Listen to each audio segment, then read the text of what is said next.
નમસ્કાર મિત્રો, શું તમારા ઘરમાં વડીલો છે જેઓ તીર્થયાત્રા કરવા ઈચ્છે છે? તો ગુજરાત સરકારની શ્રવણ તીર્થ યોજના તેમના માટે આશીર્વાદ સમાન છે. અત્યાર સુધી લાખો લોકો આ યોજનાનો લાભ લઈ ચૂક્યા છે. 2017થી શરૂ થયેલી આ યોજનામાં સરકાર વડીલોને પ્રવાસ માટે મોટી આર્થિક રકમ આપે છે.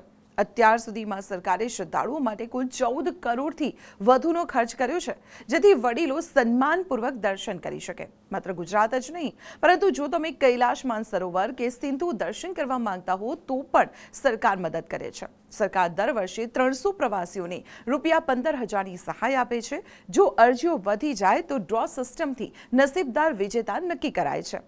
કૈલાશ માનસરોવર યોજના તો 2001થી ચાલે છે અને હજારો લોકો તેનો લાભ લઈ ચૂક્યા છે. જો તમે પણ આ યોજનાઓનો લાભ લેવા માંગતા હો તો ગુજરાત પવિત્ર યાત્રાધામ વિકાસ બોર્ડની વેબસાઇટ ચેક કરો અને આ માહિતી તમારા મિત્રો અને વડીલો સાથે જરૂર શેર કરો.